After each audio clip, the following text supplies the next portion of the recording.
Donc, je vous fais une vidéo pour le cours sur le retour à la maison. Alors moi, je ne vais pas vous expliquer comment on change une couche, comment on nettoie le cordon, comment on prend le bain, comment les règles du couchage de bébé, etc. Parce que on va vous le dire à la maternité et on l'explique très bien. Les couches, vous allez en changer 6 à 8 fois par jour. Vous inquiétez pas, en 3 jours, vous avez le temps de vous faire la main. Et s'il y a des questions, évidemment, je reviendrai dessus à la maison. Mais voilà, c'est pas ce qui me semble essentiel. En revanche, quelque chose qui va être difficile à gérer à la maison parce que vous serez plus que tous les deux, qu'il n'y aura plus la sonnette si jamais vous avez besoin d'appeler, euh, c'est les pleurs d'un bébé. Donc les pleurs d'un bébé, la première chose à vérifier, c'est que ce ne soit pas de la faim. D'accord. Il pleure toujours pour une raison. Donc on vérifie, première chose, si c'est de la faim, je le mets au sein ou je lui propose un biberon. S'il n'en a pas envie, il va pincer les lèvres, enfin, vraiment, vous n'allez pas vous tromper. La deuxième chose, ça peut être simplement une couche sale. Les selles, les urines parfois irritent un peu, donc du coup ça peut être des fois simplement ça. Ça peut être des maux de ventre. La flore intestinale d'un bébé n'est pas encore faite, elle va se faire au fur et à mesure de l'alimentation.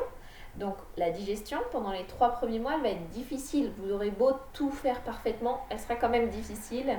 Donc parfois il va y avoir besoin de massage, de portage, peut-être de l'homéopathie, peut-être des plantes, enfin voilà, peut-être du chaud. Ça je vous redonnerai les infos si besoin le moment venu. Et la dernière chose, si c'est pas tout ça, c'est que ce sont des pleurs de panique. Un bébé ne fait pas de caprice. Le cerveau n'a pas cette capacité-là à enregistrer les habitudes. Donc, il n'y a vraiment pas de caprice, au moins jusqu'à 3 mois. J'insiste vraiment là-dessus parce que c'est une des premières choses qui revient. Ça a été prouvé scientifiquement. Vous pouvez regarder vous tapez sur Google Catherine Guégan qui fait des conférences là-dessus. Elle explique très bien et vous le donnez à votre mari, à l'entourage, etc. Un bébé a besoin d'être assuré. Il va paniquer tout simplement parce que tout ce qu'il a connu pendant 9 mois va être différent une fois qu'il sera né. Je vous expliquerai comment, mais donc tout va le paniquer, tout ce qu'il va découvrir va être source de stress. Et laisser un bébé pleurer, c'est juste lui dire t'as raison de stresser. Comment voulez-vous grandir sereinement avec de l'angoisse? On a déjà du mal à gérer les nôtres. Qu'est-ce que vous voulez que lui, il arrive dans ce monde et il gère ça? C'est compliqué. Donc au contraire, plus vous allez répondre à ses besoins, dès qu'il pleure, qu'il panique, hop, je le rassure, je lui rappelle en fait tout ce qu'il avait dans l'utérus, je vais vous expliquer comment, et c'est ça qui va lui permettre de se dire, ok, tout va bien, j'ai plus de raison de pleurer, je me rassure. Plus vous allez répondre à ça, plus vite votre bébé va s'habituer, va prendre conscience qu'il n'est pas en danger, que c'est nouveau mais qu'il n'y a pas de raison de paniquer, que tout va bien, qu'il y a ses parents à côté, qui sont là s'il y a besoin. Et plus vite il fera ses nuits, plus vite il pourra dormir dans son lit, etc. Mais il y a des bébés pour qui ça va prendre 2 semaines et il y en a pour qui ça va prendre 3 mois. Et ça, j'ai aucun moyen de vous le dire à l'avance.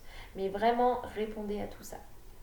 Donc un moyen de lui rappeler tout ce qu'il y avait dans l'utérus. On va reprendre un petit peu.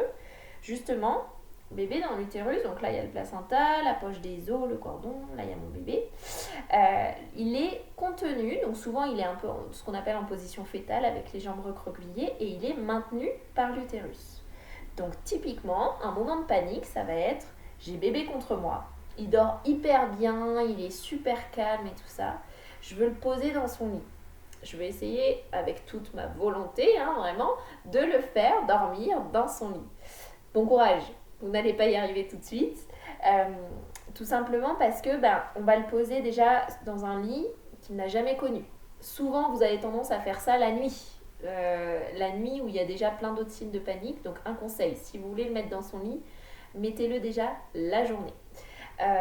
Donc vous allez le mettre dans quelque chose qui n'a pas d'odeur. Quelque chose où il n'y a pas de contact. Donc en fait, il va faire comme ça avec ses bras, il va chercher le contact et du coup, il va paniquer. Donc le moyen d'y répondre, c'est je le reporte, pas de panique, je suis là, lui parler, le caresser, le toucher, même si je le porte pas à la limite. Je le laisse dans son lit, mais je lui montre que je suis là. Donc il est contenu. Il est dans un milieu qui est liquide et qui est chaud à 37 degrés. Votre liquide amniotique, il est à 37 degrés. Donc, il y a de quoi avoir froid à chaque fois qu'on les change. C'est-à-dire que le froid, c'est quelque chose qu'ils ne connaissent pas. Donc vous verrez, à chaque fois qu'on change la couche, à chaque fois qu'on lui fait prendre le bain, la sortie du bain, ils pleurent, les bébés. C'est pas une raison pour lui mettre une sucette ou quoi que ce soit. Non, il a le droit de pleurer parce qu'il panique. Mais par contre, c'est ok, tu paniques, pas de problème. Je lui change la couche, il se met à pleurer, à paniquer. Je le laisse tout nu, mais je le prends contre moi. Je viens le contenir, le maintenir. Hop, je le rappelle l'utérus. Boum, il se calme. Et puis après, je le repose et je finis de le changer. Et plus je vais faire ça, vous verrez, ça c'est assez rapide, c'est le changement qu'on voit le plus vite en général. Très vite, il comprend. Ok, à chaque fois que je pleure, à chaque fois que j'ai peur, ils me prennent dans les bras. Ok, le froid, c'est plus une raison de paniquer. C'est bon, j'ai compris ce que c'était, j'ai pas besoin de paniquer. Donc, le fait d'être contenu, la chaleur. Pareil, dans votre ventre, réfléchissez juste 10 secondes. Est-ce que vous avez des moments dans votre ventre où il n'y a pas un bruit? Donc là, très souvent, vous me dites, bah oui, Gaëlle, la nuit. Non, votre bébé, il a toujours du bruit en permanence parce qu'il y a toujours vos intestins, il y a les battements de votre cœur, il y a les battements au niveau du cordon, il y a toujours du bruit. Donc, je ne suis pas en train de dire qu'il faut que la nuit vous mettiez une veilleuse, enfin pas une veilleuse, une petite musique ou quoi que ce soit. C'est pas ce que je suis en train de dire.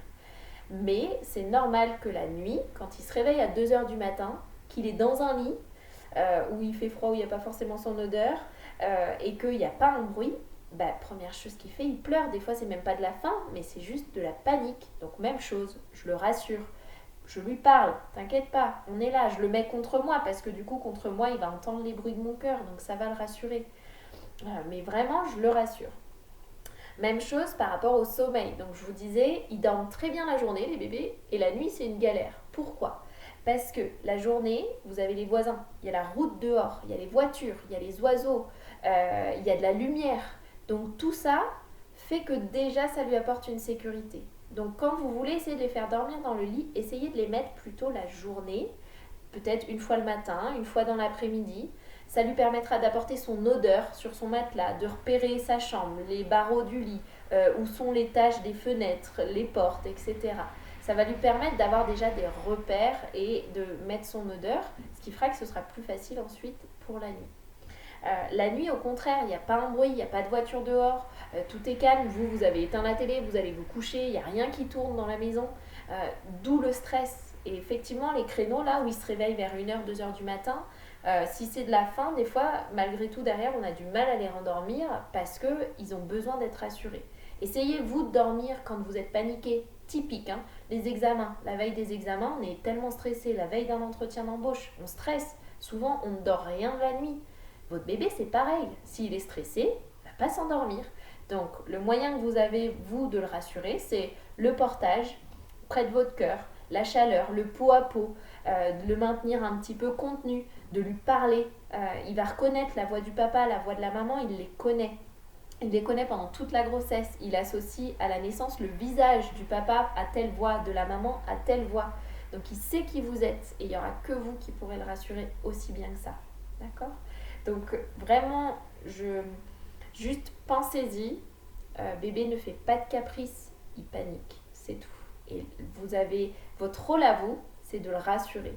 Et petit à petit, vous verrez, on va le poser dans le lit, des fois il va se réveiller, c'est bon, je sais, mes parents sont à côté, à chaque fois que je pleurais, ils me prenaient dans les bras, ils me rassuraient, ok, maintenant j'ai plus de raison de paniquer, je sais que si j'ai besoin, ils sont à côté. Donc ne les laissez pas pleurer. Alors après, tout est relatif dans le sens par rapport au sommeil. Le bébé, il a des cycles de sommeil d'à peu près 50 minutes. Donc toutes les 50 minutes, on retrouve un cycle de sommeil. Un bébé s'endort en sommeil agité, c'est-à-dire il fait du bruit, il bouge les bras, les jambes, etc. avant de passer dans un sommeil profond. Et entre deux sommeils profonds, entre deux cycles de sommeil profond, il passe par une phase de sommeil agité. Donc ça, typiquement, ça se manifeste comme ça. Votre bébé, vous avez réussi, après des jours, des semaines de réconfort, à enfin le faire dormir dans son lit ou dans sa nacelle, peu importe. Et puis, il dort, donc il dort bien. Puis d'un coup, vous entendez des bruits. Il fait vraiment du bruit, on a l'impression qu'il est réveillé, il s'agite un peu.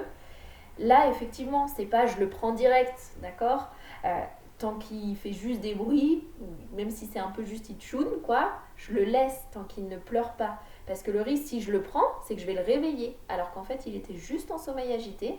Ça va durer 10 minutes, puis derrière, il repart en sommeil profond. Voilà un petit peu la nuance de je laisse pleurer, je laisse pas pleurer. On ne le prend pas au moindre bruit, mais on n'attend pas non plus le stade où ils sont en hurlement, parce que là, ils sont tellement stressés que derrière, vous allez galérer à les rendormir. Des fois, malgré tout ça, vous allez le prendre dans les bras, le mettre en peau à peau, lui parler et tout ça, il continuera de pleurer. Et ben, vous, votre rôle, c'est juste de continuer de le rassurer. Et puis, des fois, ça prend 10 minutes, des fois, ça prend 1 heure. C'est important d'être deux, surtout la nuit. On est fatigué, on est épuisé, les parents, le papa qui a repris le boulot, la maman qui gère la journée. Donc, c'est pareil, dès que je sens, moi, que j'en peux plus, parce qu'un bébé qui pleure, c'est difficile en tant que parent. On se dit, mais on est impuissant. Donc au bout d'un moment, ça commence un peu à nous monter les gaz là. Dans ce cas, c'est ok, papa, tu prends le relais. Moi, je vais faire un tour dehors, je prends 2-3 bouffées d'air frais, je me calme. Puis ensuite, dès que papa en peut plus, je prends de nouveau le relais, je vais dormir en attendant. Donc vraiment être deux. Et c'est pour ça que le confinement là, c'est top, parce qu'en général, vous avez les papas un peu plus longtemps. Mais il faut qu'on travaille là-dessus. On a des efforts à faire sur le délai de congé paternité en France. C'est pas gagné. Congé maternité non plus d'ailleurs, mais bon, voilà, c'était une autre aparté. En termes de relais à la maison, si vous galérez, évidemment, nous on est là, on répond au téléphone, on vient s'il y a besoin. Il y a la PMI qui est à Thônes, qui fait des permanences tous les lundis après-midi, des auxiliaires, il y a une sage-femme, il y a un médecin si besoin, il y a vos médecins généralistes. Alors à la nuit, on apprend petit à petit à couper le téléphone, j'essaye, donc je pourrais pas toujours répondre. Mais si en pleine nuit vous prenez un coup de panique, que vous n'êtes pas sûr s'il faut, enfin voilà, si vous sentez que c'est pas grave mais c'est juste de la panique, il y a aussi toujours une sage-femme à la maternité. Vous appelez le service de suite de couche et la sage-femme elle vous répond la nuit H24. Il n'y a pas de délai, donc n'hésitez pas à solliciter. Vous n'êtes pas tout seul. Il y a le papa, il y a la famille si besoin. Donc voilà, n'hésitez pas à solliciter un petit peu autour. Voilà un petit peu sur le... C'était surtout dans le retour à la maison que je voulais vous parler, la gestion des pleurs, parce que je sais que c'est vraiment plus dur et je vous assure que même en tant que sage-femme, ce sera le plus dur pour moi, c'est le plus dur pour mes collègues et parfois on n'a pas toutes les solutions, mais vous êtes les parents de ce bébé. Vous allez être les personnes qui le connaissent le mieux. Moi, je suis là pour donner des conseils, mais après, c'est vous qui me direz non, Gaëlle, quand il pleure comme ça veut dire ça, quand il est comme ça. C'est pas inné. Vous allez apprendre. Donc, laissez-vous le temps d'apprendre. Laissez le temps au bébé aussi d'apprendre. Rappelez-vous, des fois, dites-vous quand c'est un peu dur ah oui, en fait, il a à peine 13 jours. 13 jours de vie. En 13 jours, il faut qu'il apprenne à manger, il faut qu'il apprenne à se réchauffer, il faut qu'il apprenne à se rassurer. Enfin, c'est énorme quand même. Donc, laissez-lui le temps. Laissez-vous le temps aussi. Et tout se passera bien. J'ai aucun doute là-dessus. Croyez-moi, j'en accompagne là et tout finit toujours par s'arranger. Voilà.